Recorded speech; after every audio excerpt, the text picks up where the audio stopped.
Buenos dias mga kasakayan, welcome back to my channel. Panibagong araw, panibagong vlog na naman. Samahan niyo ako sa ating content ngayon.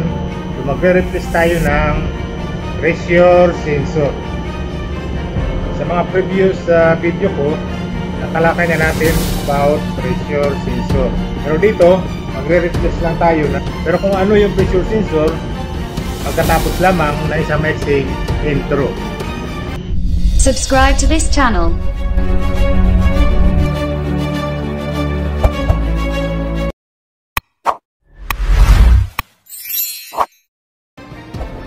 Ang video na inyong mapapanood ay replacement of malfunction water flow sensors at small recap and review patungkol sa isang instrumento, kung gaano kahalaga ang ganitong flow water sensor sa isang pipeline system. Pero bago yan, upon replacement of instruments, kailangan nating gumamit ng tamang tools at personal protective equipment for safety while doing tasks. Let's move on to our topic about water flow sensors and a small review kung ano nga ba ang ibig ipakahulugan ng instrumentong ito at bakit napakahalaga lalo na sa industrial and mechanical aspect. Ang sensor ng daloy ng tubig. Ang mga sensor ng daloy ng tubig ay nilagay sa pinagmumula ng tubig o mga tubo upang sukatin ang bilis ng daloy nito, at kalkulahin ang dami ng tubig o likido na dumadaloy sa tubo o sa isang pipeline. Ang rate ng daloy ng tubig ay sinusukat bilang litro kada oras or metro kubiko. Bakit kailangan at tuwing kailan maaring palitan ang water flow sensors? Ang instrumentong ito ay isang masilan kadalasan bakit naging depektibo sa kadahilan ng maaring mataas ang water conductivity level, at hindi tama ang water quality, pwedeng may mga solid particles, solid small debris na sumasama sa daloy ng tubig. Let's do a review kung paano gumagana ang instrumentong ito. Ang working principles ng metro ng daloy ng tubig or flow water meter sensor ay batay sa prinsipyo ng Bernoulli.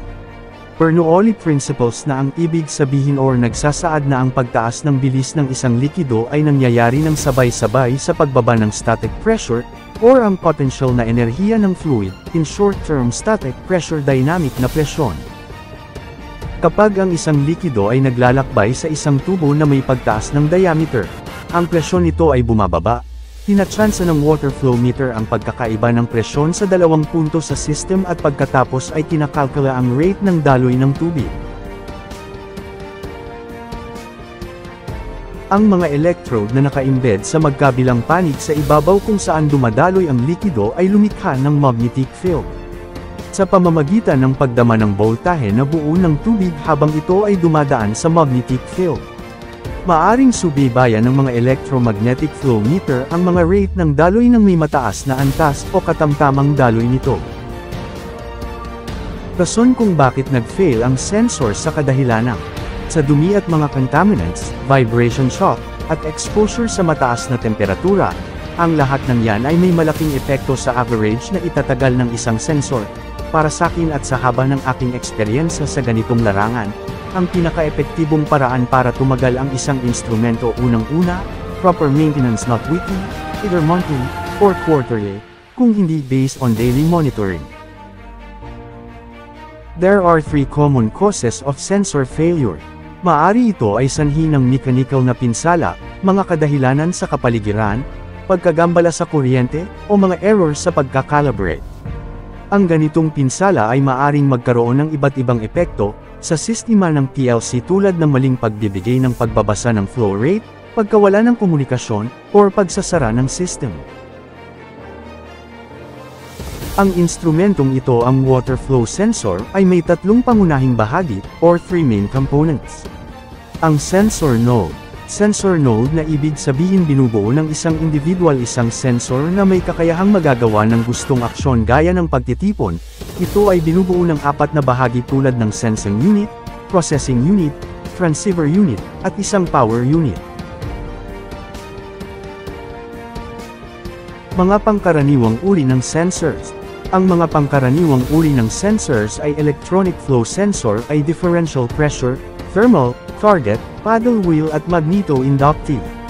Ang mga differential pressure flow sensor ay mga pinaka-common dahil sa kanilang performance at versatility. Ang mga sensors ay nagko-convert ng iba't ibang anyo ng pisikal na enerhiya sa elektrikal na enerhiya, na nagpapahintulot sa mga microcontroller na basahin ang mga pagbabago sa pisikal na mundo. Ang pinakasimpleng mga sensor ay nagbabasa ng mga pagbabago sa mekanikal na enerhiya, kadalasan sa pamamagitan ng paglipat ng mga electrical contact.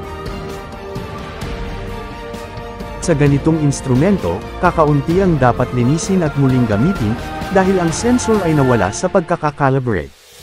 Dahil sa pagkasira or depektibong makina dahil sa init or overheating, ang tanging pagsasaayos lamang na magagawa ay palitan. Kapag naka-enable ang sensor off, huminto ang mga sensor sa pag-uulat ng anumang data sa system, o mga application. Maari pa ring humiling ang isang apps ng sensor at magrehistro ng listener kapag naka-enable ang sensors off. Ang data ng sensor ay ang output ng isang device na nakikita at tumutugon sa ilang uri ng input mula sa pisikal na kapaligiran. Ang output ay maaring gamitin upang magbigay ng impormasyon sa isang end user o bilang input sa ibang system upang gabayan ang isang proseso. Maaring gamitin ang mga sensor upang makita ang halos anumang pisikal na elemento. Bueno mga kasangkayan, natapos na ang ating task, ang pagpapalit ng bagong water flow sensor. Sana may nakuha kayong ideya sa ating content ngayon.